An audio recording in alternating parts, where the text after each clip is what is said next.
This year's WrestleMania is sponsored by the Shape Triangle. That's right, it's time for WrestleMania Play Button. The Dropkick.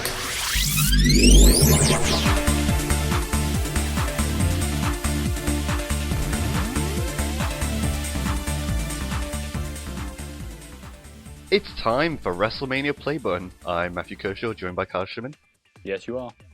You always say yes you are. It's like, it helps me, identify as myself. I like it.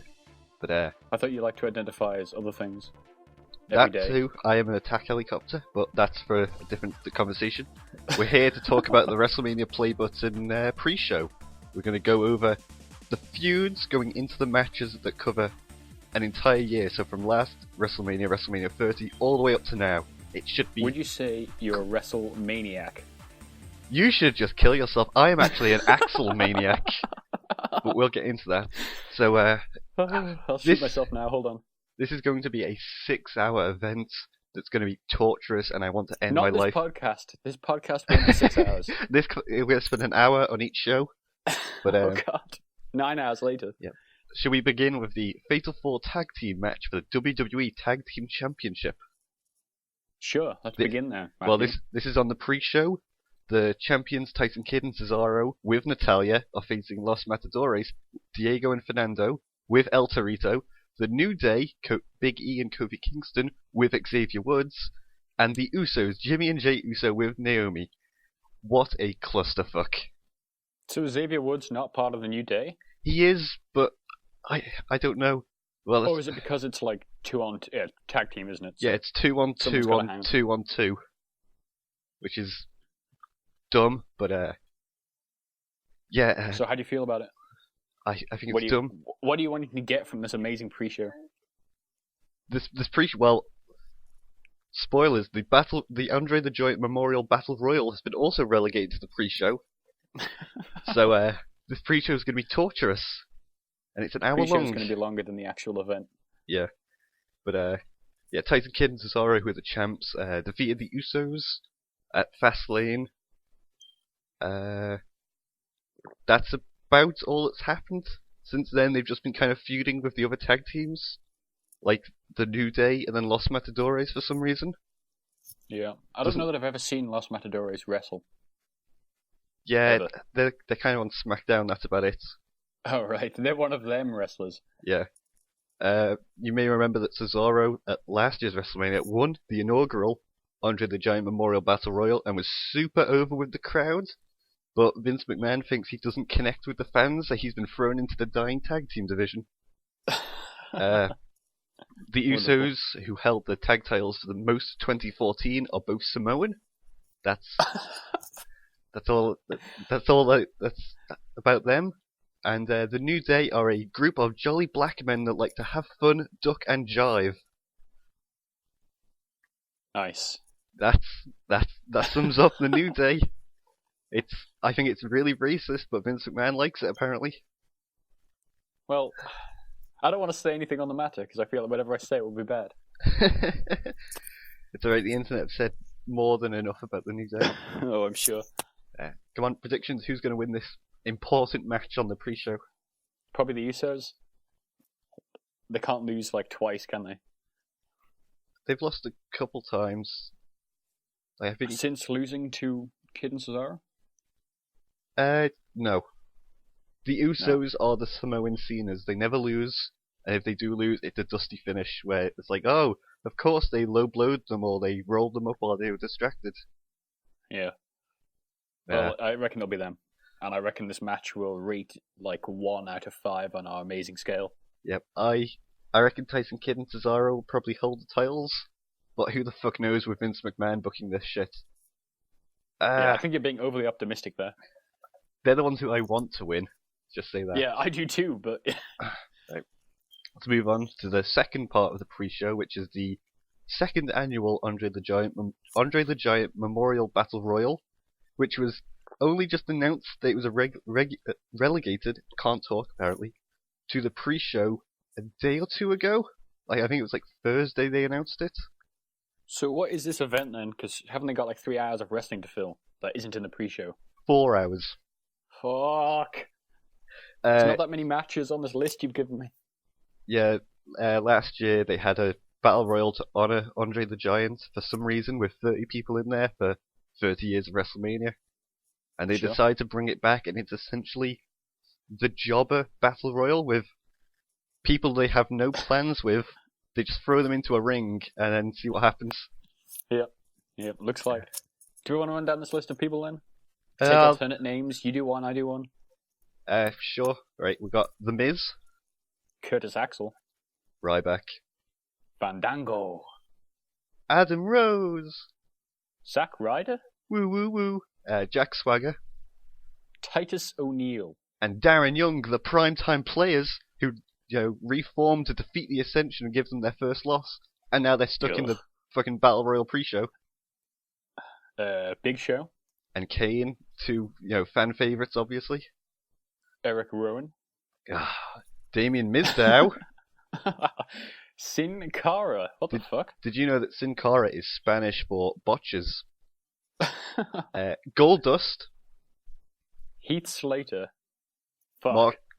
Mark Henry, Connor, and Victor the Ascension.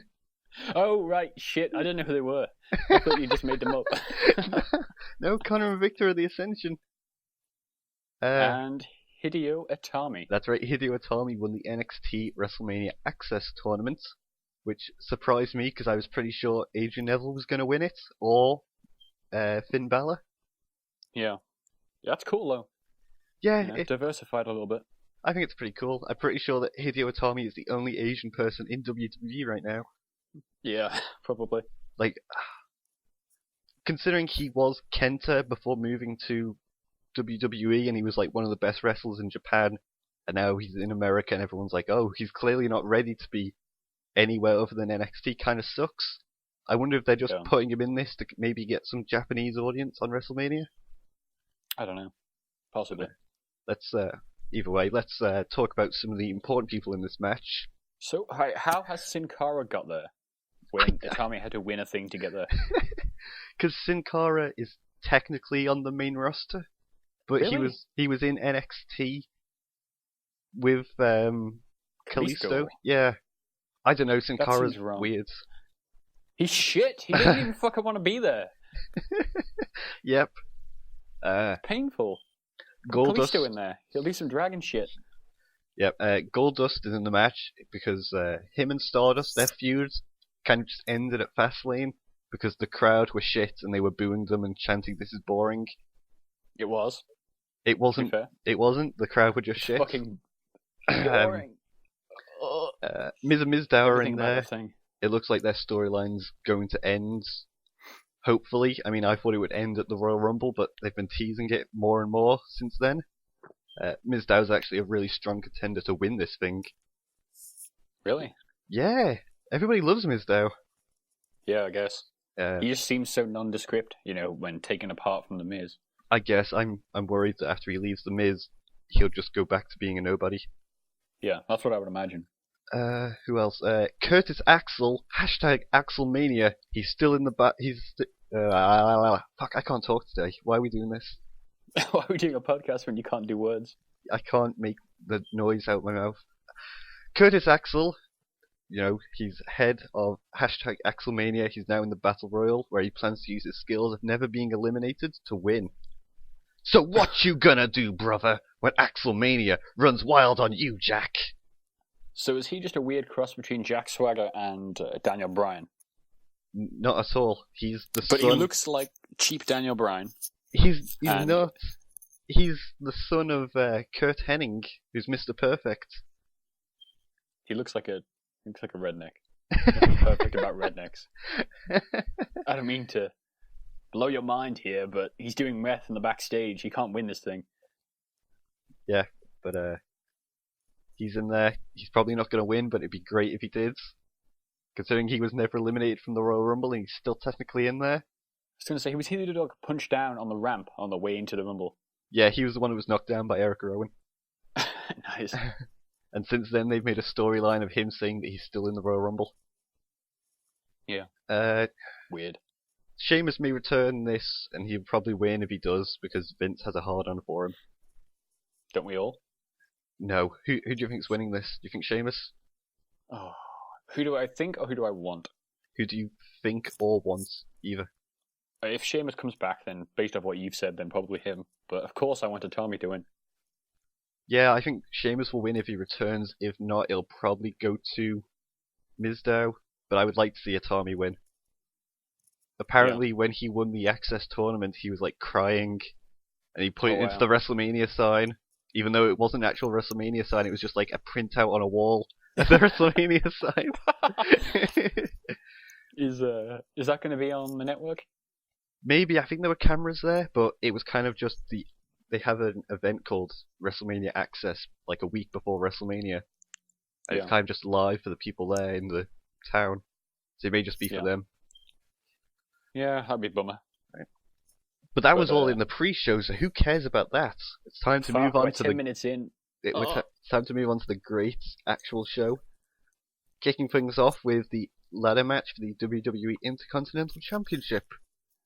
This has Bad News Barrett, who's the champion, versus R-Truth, versus Dean Ambrose, versus Luke Harper, versus Dolph Ziggler, versus Stardust, and Daniel Bryan.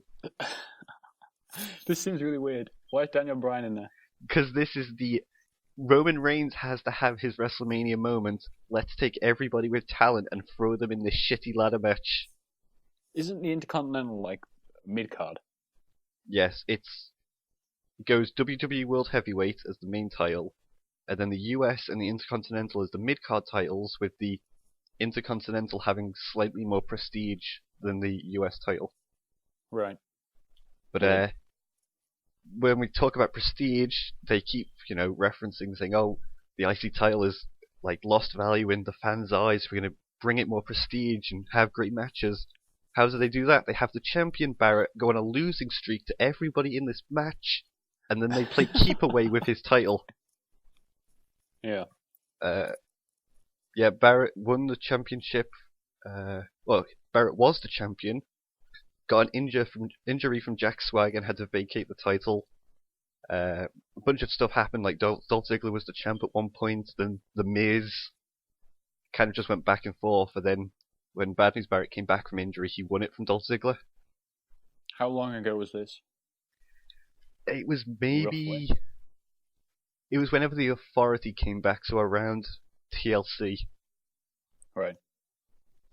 Around when this podcast started, then? Maybe, I don't know, I'd have to go back and look through the notes. I don't remember much of late 2014. You probably don't need to. But Barrett, since then, he's just been on a losing streak, losing to people like R-Truth. He seems cool. That dude seems cool. He does cool stuff with ladders, doesn't he? No. R-Truth. I thought he was the one who looked cool on ladders. No. Do you even know who R-Truth is? Here. Yeah, he's a cool dude with cool dreadlocks. Isn't he? Are you talking about Kofi Kingston? Maybe I am. No, fucking R-Truth. Let me look him up. Hear the sound of my keys. Yeah, he's a cool dude with cool hair. Looks wet all the time. He doesn't do anything with ladders. In a storyline perspective, he has a fear of ladders. Oh, I thought he was good on ladders, though. I thought I'd seen one match with him in which it was on ladders. No, that's Kofi Kingston. You racist. That was the dude I was thinking of, though, is R-Truth with the cool hair. Who else is in the match? Dean Ambrose, who was in a feud for Seth Rollins for most of 2014 after Seth betrayed the Shields. He went on to try and stop Seth from cashing in the Money in the Bank multiple times. They finally had a match at Hell in a Cell when Bray Wyatt interrupted the feud. Like, the hottest thing of 2014 was just, destroyed, and they were in a meaningless feud that I still don't remember what it was about. And since then, for whatever reason, he's gone after the Intercontinental Championship. Right. That's it. He's got nothing else to do, so of course he'll go for the Intercontinental Championship. Sure, why not? Daniel Bryan was in the main event of WrestleMania 30, where he beat Triple H, Randy Orton, and Batista in the same night to win the title. He then went on to feud with Kane for 2 months before vacating the title because of a neck injury. God, that period of him and Kane must have been awful to watch. It was terrible. It's like, Yeah. oh man, this guy, he just won the title at WrestleMania in the main event. I wonder what he's going to do. He feuds with Kane for 2 months while Triple H, Randy Orton, and Batista feud with the Shields. Nice. Yeah, he vacated the title. John Cena won the title at Money in the Bank. Daniel Bryan returned in-ring in January and declared that he would be in the Royal Rumble and would go on to main event this year's WrestleMania, where he jobbed out to Bray Wyatt early in the match, destroying any credibility the Royal Rumble would have, where the crowd just booed for the remaining 30, 40 minutes of the match. It was great to watch. It was shit as well, let's be honest. Yep. That's about it. He's now been put into mid-card hell, along with everyone else in this match. Dolph Ziggler, who defeated the Authority at Survivor Series and took them out of power thanks to Sting, which was a spot meant for Roman Reigns apparently, but Roman Reigns was injured, so Dolph Ziggler took his spot. He was like the hottest thing on the sun, but as soon as Roman Reigns came back from injury, he was fired along with Ryback and Eric Rowan in a storyline and taken off TV for a while, only to return thanks to John Cena. He entered the Royal Rumble at number 30, got thrown out by Kane and Big Show, and now for whatever reason he's after the Intercontinental Championship. Was that when he got punched in the face and then just fell unconscious? Yes, that's when 5 or 6 fan favourites were in the match, and Vince McMahon said, "Fuck you," and had Big Show punch them once and throw them over the top rope. Yeah, I remember. I'm not going to talk about R-Truth and Luke Harper because they're not really important. They've not really done much in a year. But No. Stardust was once Cody Rhodes with his brother Goldust. They were tag team champions and stuff and lost it. They were on a losing streak, so Cody debuted a new character called Stardust, and they managed to win back the tag team titles before losing to Miz and Mizdow at Survivor Series. Started to go on a losing streak again, and so Stardust snapped and attacked Goldust. The two had a match at Fastlane, which was meant to be at WrestleMania. The crowd was shit, like I said, and booed and chanted boring, so Vince McMahon said, obviously, people don't want to see this. And now the feud's over, and now he's in this match. It was so slow, though. That match was so slow. I liked it. I liked Stardust's latest attire. The blue and white look was pretty cool. The half dust, yeah, it was pretty cool. I liked the scene backstage when he put Goldust through a box. As his dad just shouted, "Cody, Cody!" Yeah. I felt bad because Dusty Rhodes doesn't look all that healthy, but yeah, that was cool. Who do you think is winning this? I can already guess. Who do I think will win? I don't know, because it's such a weird thing. There's people there who are quite clearly not going to win, like Luke Harper, probably Stardust, probably R-Truth. But I don't know where they all stand. Presumably Daniel Bryan. See, I think Daniel Bryan's winning this too. If Sheamus doesn't return, because, like I said, Vince McMahon really likes the idea of Sheamus versus Daniel Bryan. And so I think if Sheamus returns, he will cost Daniel Bryan. Daniel Bryan will be about to grab the title, and then Sheamus will run in, push him off the ladder, and then Dolph Ziggler will win. Yeah. That's what I can imagine happening. If not, then Daniel Bryan will probably win this. Not bad news, Barrett? No, he's lost 6 times now. If he wins, it'll just be a joke. That's why I suspect it could be him. I don't know. Maybe. I love Barrett, he's great. On Raw, every time someone steals his title, he just starts screaming "Give me back my bloody title!" Nice. It's great. I would say Daniel Bryan, though, for the record, of whatever this is. Okay. Well, this is our predictions. Yeah, how right we are. so.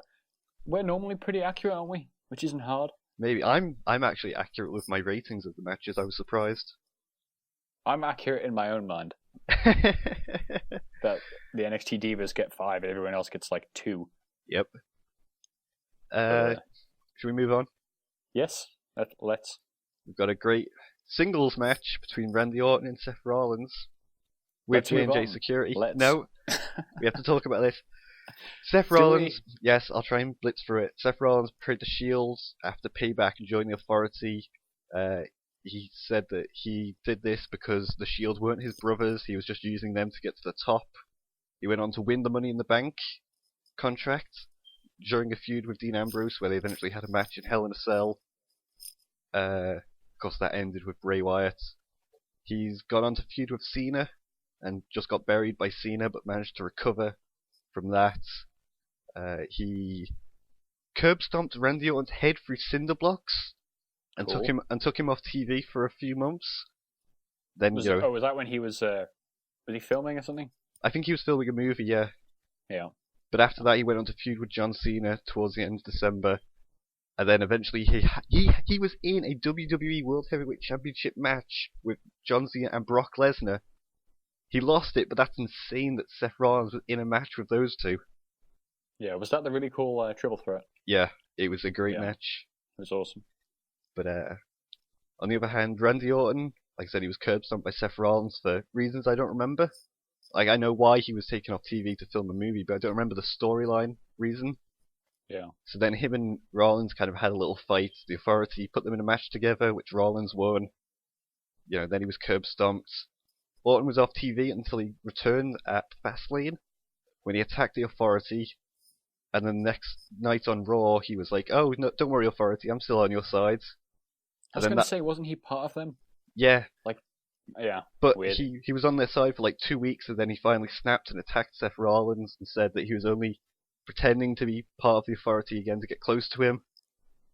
So then Orton challenged Rollins to a match at WrestleMania. Sure. That's it. Who do you think's winning this? Seth Rollins. Yep, I think Seth Rollins too. I think he has to, doesn't he? Maybe. Well, but no. He can't be up there, though, and keep losing, can he? It's... Or can he? I could see Randy Orton winning, just wrecking Seth Rollins and beating him to like a mess, so he has to be like stretched out. And if they do that, then maybe Seth Rollins cashes in the Money in the Bank at the main event. Yeah. Kind of taking whoever will win that match by surprise. But like, oh, of course, he's out of the building injured, so I don't have to worry about him. And then, of course, he runs down and cashes in. Yeah. That could be cool. Possibly. But I don't know. Let's move on to the piss break match. Should the match be good? Do you think the match will be good? It should be. Those two are really good together. Yeah, cool. Well, they're good on their own. I've only seen them fight like once. Yeah. But let's move on to the piss break match of the Divas. A Divas tag team match, Hashtag give Divas a chance by not giving them a title match at WrestleMania of all places. AJ Lee and Paige versus the Bella Twins. So, right, are these the only 4 Divas in the main roster, the WWE main? What would you call it? Is that what you'd call it? The main roster. No, they're the only Divas that matter. So who else is there? There's Natalya, Naomi, Cameron. Who? Yep, Cameron. Cameron and Naomi, they were part of the Funkadactyls. Where they came out and mentioned that, actually, I'm having flashbacks to when I was watching Funkadactyl videos the other night. Yep. And yeah, I totally remember. You're right. I don't remember who else there is. There's maybe like 6 or 7 Divas, but these are the only 4 that matter, really. It's just going to be good. That's my answer. Good. Excellent. Right. Do you want to move on? Or do you want to go into this? We gotta go through it. God damn it. Paige debuted on the main roster on the Raw after WrestleMania, went on to win the Divas title from AJ Lee, who, she won the title on her debut. AJ Lee lost the title because she went to marry some guy, and was on her honeymoon and stuff. She returned at Money in the Bank, and AJ Lee won the title back. They feuded for a while, and kind of just traded the titles until Night of Champions? No, it wasn't. It was TLC, where AJ lost the title to Nikki Bella, and then she was off TV for 3 months, so the Bellas feuded with Paige. Yeah. In a very unmemorable...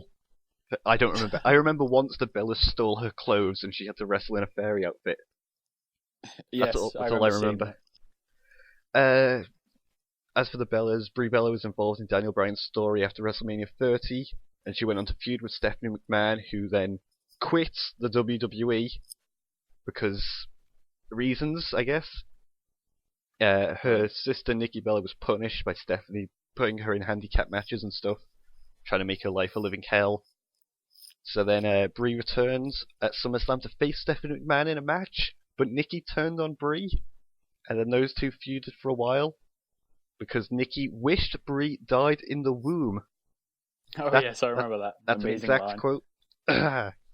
Then the WWE creative team realized that they have nothing for them, and they're kind of on Total Divas as friends still, and then Brie suddenly became a heel and joined Nikki. Sure, why not? Yep, it doesn't make sense. Who do you think's winning this? I don't know. I don't know. The Brie twins, Bella twins. The Brie twins. I prefer the idea of like two wedges of cheese, but no, I'll go with the Bella twins. Yeah, I think the Bella twins are winning this too, which is depressing. No, I think a storyline on Total Divas is that their contract expires after WrestleMania. Right. Which doesn't make sense because then Nikki would still be the champion because this is a tag match and titles can't change hand in tag matches. Right. So I don't know what's happening.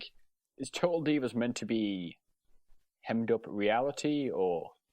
It's fake reality, but is it's it like still part of the storyline though that matters or not? kind of like. I think Total Divas exists in its own canon, but WWE reference it on like Raw and SmackDown. I love that we're talking about like fucking canon, reality TV canon. I think that's true because there's stuff that happens in Total Divas that you couldn't show on Raw, like the wrestlers call or the divas call the wrestlers by their real names and stuff. Weird. Like they call Jay James, or I don't remember what Jimmy or Jay's real name is, but whichever one's married to Naomi, they call them by their real name. And they call Daniel Bryan Brian because his real name is Bryan Danielson. Yeah. So, I don't know, it kind of exists in WWE, but not really. It's basically WWE Immortals then, basically. I wish, if Bray Wyatt had a lantern that he absorbed the Divas' souls into, I would watch Total Divas. The Lantern of Darkness or whatever the fuck. Yeah. Did you see the fucking, what's his name? Steve Austin with snake arms. No? He's being a new character added with Macho Man to Immortals, and one of the character models, anyways, were like Steve Austin with a pair of blue snakes on his arms. Super cool looking. That's amazing. I might have to reinstall that game just for that. Right, let's move on to the next match. It's The Undertaker versus Bray Wyatt. Something Spooky. I'm sure you're excited for. I'm more excited for this than I am for the last few.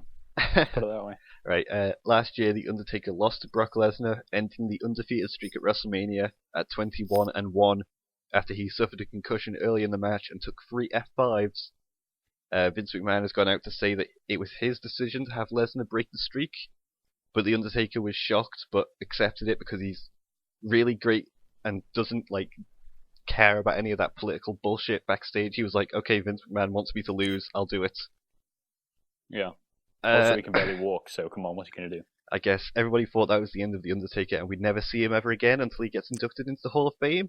Probably should have been. But instead, Maybe. Bray Wyatt decided he wanted to challenge The Undertaker, so The Undertaker learned how to use Adobe Premiere and created a video package. And he accepted Bray Wyatt's challenge to WrestleMania with a message on the Titantron. Didn't appear at all. Right, so what was it? Was it ridiculously bad production value? So that way you made a Premiere joke, or? No, it's kind of a joke that all the wrestlers somehow learn how to do video editing when they ever have something pop up on the Titantron. Yeah. But well, The Undertaker's been off since WrestleMania. Of course, he's had time to learn how to video edit. He's been taking night classes at college. Yep. Right. After losing to John Cena at last year's WrestleMania, and then being buried along with the other members of the Wyatt family, Bray Wyatt released control of Eric Rowan and Luke Harper. For some reason, don't know why. Like I said, he went on to feud with Dean Ambrose towards the end of 2014. Didn't make a lot of sense. Doesn't make any sense now. Wasn't Hatsune Miku in a lantern at some point? Yes, Hatsune Miku was in a lantern at Hell in a Cell. Wasn't the chair on fire? Yep. Dean Ambrose burnt Bray Wyatt's chair, his rocking chair. The Undertaker actually resurrected it when he accepted Bray Wyatt's challenge. The lights went out, they came back on, the rocking chair was in the middle of the ring with Bray Wyatt. Lightning struck the chair, set it on fire, and then the next week at Raw, Bray Wyatt had his own urn with the ashes of the chair in it. How did they do the lightning setting it on fire then? I don't know. It looked really bad on TV. But, wow.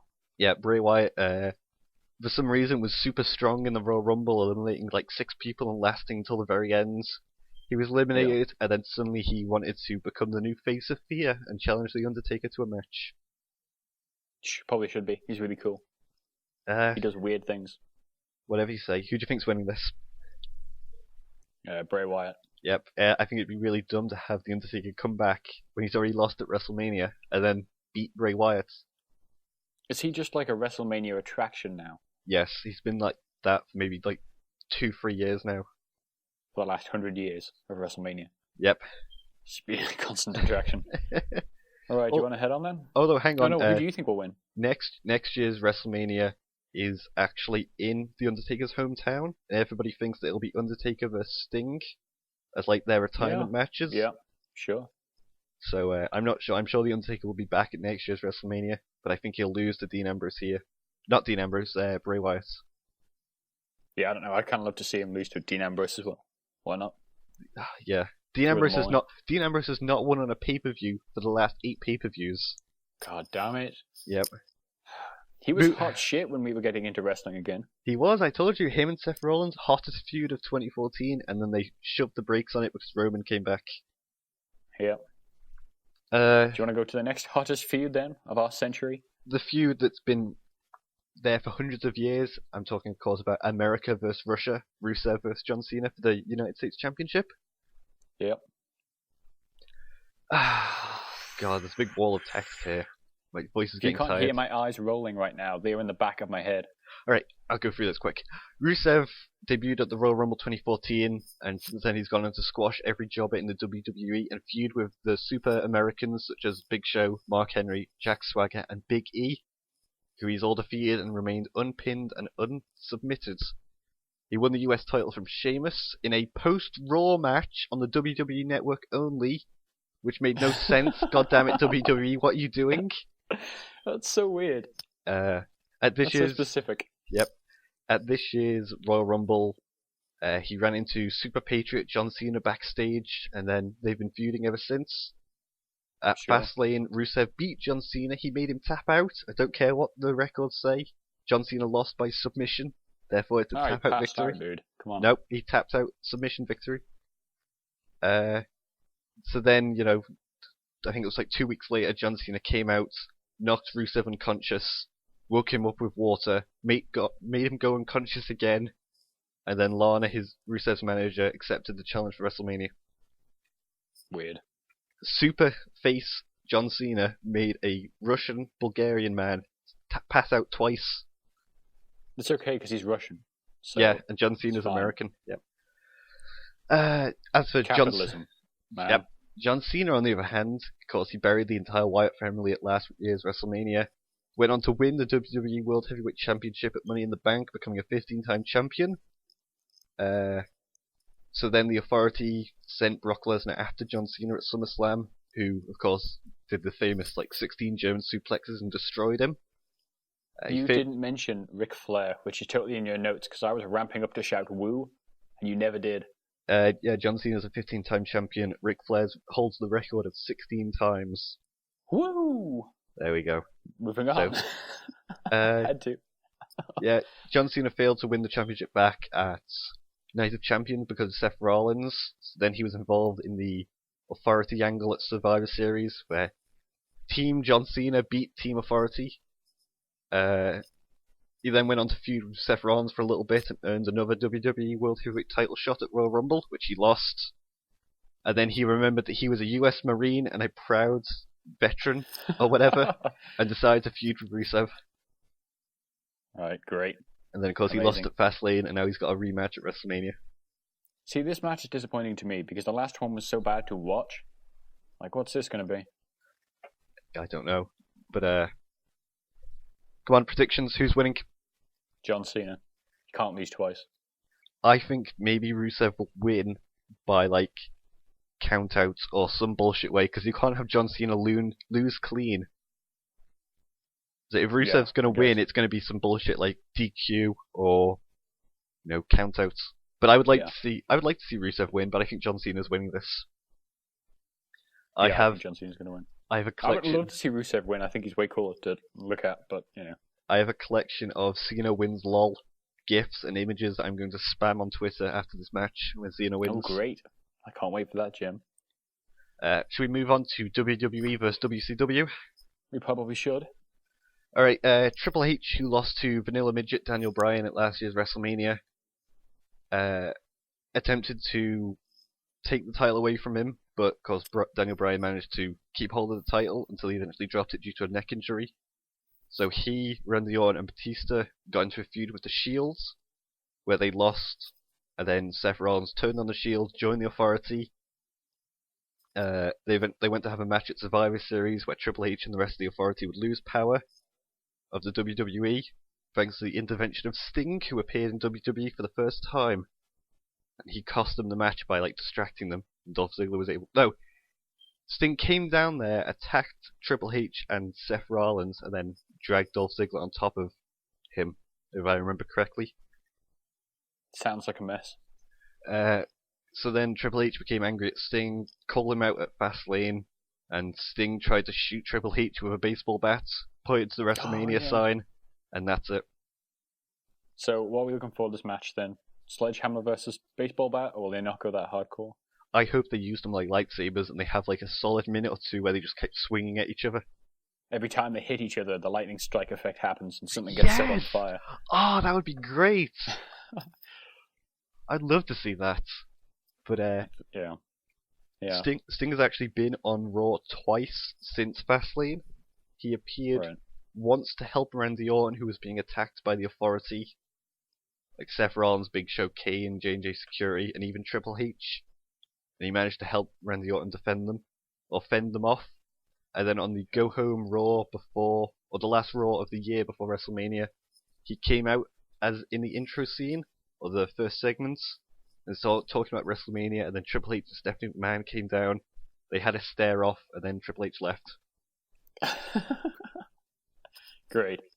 So, do you think this will be a good match? Maybe. I never watched Sting in TNA, so I don't know how good he is. Apparently he's really good.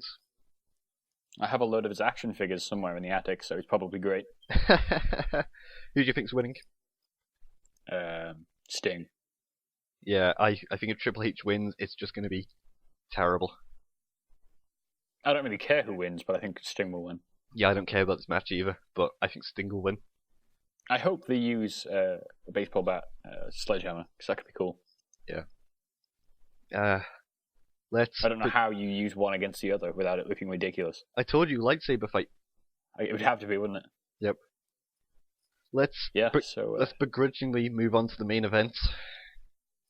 I don't know. This should be interesting. Brock Lesnar with Paul Heyman against Roman Reigns. After what you were telling me the other day about this should be way more interesting than I thought it would be originally. Alright. Let me just... Brock Lesnar, who defeated The Undertaker at last year's WrestleMania, ending the undefeated streak, and... I'm having a brain fart. We've been going for so long. Brock Lesnar's good. Brock Lesnar ended the undefeated streak. He then went on to defeat John Cena and win the WWE World Heavyweight Championship and successfully defend it at Night of Champions and the Royal Rumble, because apparently the champion only has to appear every now and then. Every month. If they cost too much to have them appear on TV. $9.99 a month. Come on, guys. Yep. Roman Reigns became the number one contender after winning the Royal Rumble, and then WWE realized that nobody really cares about Roman Reigns, and so the storyline changed from Roman Reigns versus Brock Lesnar to Brock Lesnar versus WWE because his contract was ending, and that's what the storyline became. But then, just 1 week before WrestleMania, it was announced that Brock Lesnar had signed a 3-year contract with WWE. That's good, right? That's good because it was I'm rumored. About it. It was rumored and heavily implied for a long time that Roman Reigns was going to win, and it also helped that Brock Lesnar's contract ended after WrestleMania. So it was pretty obvious that was happening, but with this new contract, it's possible that Brock Lesnar will retain. I think he should. I think that's a smart move. Against baby girl Roman Reigns, who was the powerhouse of the Shields before the breakup in June. Was he good in the Shield? Not really. Everybody, even at the time, people were like, okay, it's quite clear that Dean Ambrose and Seth Rollins are kind of carrying Roman Reigns, but the three were so good together that everybody kind of, accepted it. And then once they broke up and all went on to have singles matches, everyone was like, man, Seth Rollins and Dean Ambrose are great. Roman Reigns, on the other hand, kind of shit. Yeah. Yeah. Roman Reigns went on to have a WWE World Heavyweight Championship match at the Money in the Bank. He was involved in the ladder match. He didn't win it, of course. John Cena won that. He went on to have a short-lived feud with Randy Orton before suffering a hernia and taking off TV for several months. He was then awarded WWE Superstar of the Year 2014, beating people like John Cena, Daniel Bryan, and Brock fucking Lesnar in a totally non-rigged, fan-voted thing. That seems really dirty. I didn't realize that was fan-voted. Yep. It was kind of bullshit because on the poll it had like Daniel Bryan and Roman Reigns next to each other, but on the poll you could see like every name had a box around it, but their choices were in the same box. So people theorized that if you click Daniel Bryan, it would still count for Roman Reigns because they're in the same box. Weird. It was like a whole thing that happened. But I wonder if there's that many wrestling fans out there that aren't like super into it that maybe they just did like Roman Reigns. I mean, it's possible. The Tumblr community is large. But do you think that Roman Reigns would beat out John Cena, Daniel Bryan, Brock Lesnar, Seth Rollins was in there, I think Dolph Ziggler was in there, I think? No. Exactly. It's like the results are internal in WWE, and they've been known to skew them multiple times, so it's quite clear that they probably did that. Yeah. Disappointing. Of course, Roman Reigns returned at TLC, where he entered a boring feud with the Big Show for some reason. Did he? Yep. That's Weird. how memorable it was. He went on to win the Royal Rumble in 2015 thanks to The Rock. Did you know that they're actually related and he has a big Samoan heritage? He is, that's why he won, right? He is, yep. We'll make sure to remind you every week about his family and his heritage, just to make sure you remember this. $9.99. Yep. He was booed out of the building at Royal Rumble, and then he was put into a small feud with Daniel Bryan, where they had a match at Fastlane to see who would win, or whoever won would face Brock Lesnar at WrestleMania. Roman Reigns won, of course, received more boos and more hate, but, believe that he's going to WrestleMania to face Brock Lesnar. Yeah. Sometime after Fastlane, I think it was maybe the Monday Night Raw after Fastlane, Daniel Bryan and Paul Heyman came out and performed fellatio on Roman Reigns in the middle of the ring. Essentially, that was good to watch. Bit more risque than what you used to on Monday Night Raw. Daniel Bryan came out, started calling Roman Reigns sir, and said that he was coming out like, I believe in you, sir. You can go and defeat Brock Lesnar. I believe in you. And then Paul Heyman came out and said, you could beat Hulk Hogan in his prime. You could beat Ric Flair in his prime. Triple H, Bruno Sammartino, Andre the Giant. Yeah, it was dumb. How much did they have to get paid to say those things? That's the real question. I bet they had real fellatio performed on them backstage for doing that. By Roman Reigns, perhaps? Yeah. Right. Got lovely facial hair. Shut up. No. On the Go Home Raw. Unlike Daniel Bryan, who looks like a fucking mess. Yeah, he's a mess, but we're not talking about Daniel Bryan. On the Go Home Raw, just 6 days before WrestleMania, Roman Reigns and Brock Lesnar finally had a face-to-face in the middle of the ring, where they played tug of war with the WWE World Heavyweight Championship, and then Raw ended and faded to black. Oh my god! What the fuck, WWE? I saw that on my Twitter feed before I spoke to you about it, and I don't watch Raw because I have a life outside of this shit. So when I saw those tweets, I assumed it was photoshopped. No, it was totally real. I was sat there at 3 a.m. screaming, what the hell was that? It's ridiculous. It's ridiculous that you stayed up to 3 a.m. to watch Raw every week. I do it every week, yeah. What are you doing with your life? Clearly, I've watched at WrestleMania, it will be a year of watching wrestling, and I can end then. I guess so. Who do you think is winning this match? It better fucking be Brock Lesnar. That match must be half an hour of Brock Lesnar destroying Roman Reigns. I didn't say who do you want to win. I said who do you think is winning this match? Brock Lesnar. Why else would they pay him for another 3 years? I think what will happen is if Roman Reigns wins, Seth Rollins will come out and cash in and win the title. If Brock Lesnar wins, Seth Rollins will come down and cash in the title. That wouldn't be the worst thing. Like I don't want to see Roman Reigns win and then Brock Lesnar look shit because of it. Yeah, I don't want Roman Reigns to win. If he beats Brock Lesnar, then if you think about it, Brock Lesnar has gone on to defeat CM Punk, Triple H, The Undertaker, John Cena. If Roman Reigns wins, technically he's better than all those people because he's gone and defeated Brock Lesnar. Yeah, I don't think he will though. Because I don't think Brock Lesnar appears once a month basically at this point. So why would you bother signing him for another 3 years if you're just going to have him do that and then repetitively lose to Roman Reigns? Apparently, the UFC doubled their offer to Brock Lesnar and he refused it, stating that something about his health and saying that he's trying to be smart about it and thinking about his family before the money. So I wonder I'm sure the WWE have offered him a lot of money to stay, but and do very little. Yeah, he's by comparison. Apparently, he's on a part-time contract like he is now. He's only going to show up rarely, but I wonder what he's going to do in these 3 years because he's got nothing left to do in WWE. They need to not have him lose to Roman Reigns, is my feeling on it. I wonder if they're going to keep the title on him for longer than Punk, because Punk holds the record for the longest reign in the modern era at 434 days. Sure. I wonder if they're going to give Brock Lesnar that, because CM Punk, walked out. They can't reference him anymore, so of course they would have his record be beaten by somebody. Brock Lesnar is the only viable and believable person to do that. Yeah. What do people think about Brock Lesnar? Because I think he's really cool. I think his wrestling is better than most.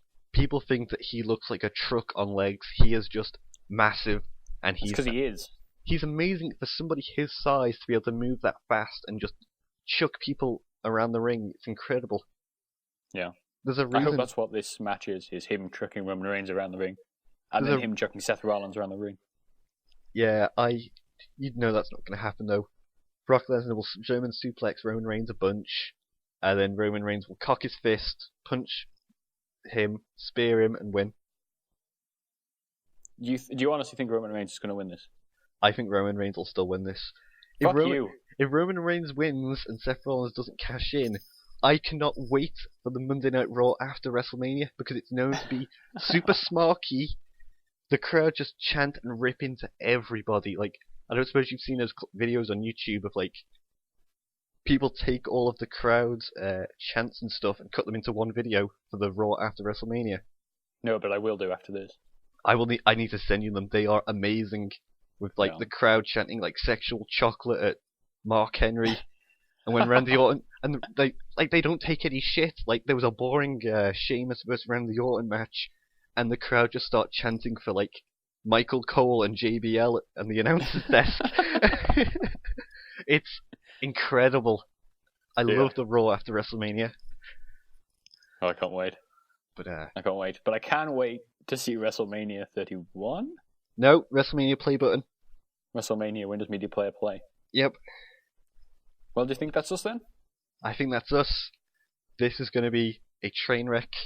I want to get really drunk and watch this. It's the only way to ease the pain. Wrestling is actually detrimental to your health as a viewer. When you think about it. You're not sleeping at night because you're watching Raw, making all these huge notes. You're destroying your liver, Ric Flair style. Yep, I'm going to be every time. Every time there's a pay-per-view. Oh, God. If only, WWE put out a good product that I didn't have to get drunk to enjoy. The Flintstones, for example. Wholesome fun for the entire family. Forget about the Flintstones. We need to get into the business of reviewing films. The first one being WWE Flintstones. Yes. We need to start the ball high and go low No, from there. we need to start with the Scooby-Doo movie because they're making a second one next year. Really? Yep. Fuck. We need to do them all. We just need to only review WWE movie products. So we'll just do the Marine, and then we'll move on to what was Randy Orton in? Two Bullets. I can't remember what it's called now. That doesn't sound real. That doesn't sound real at all. I don't remember what it's called. Well, on that note, we should probably wrap up. Yep. I hope everybody enjoys WrestleMania. I know I won't. Adios. Ciao.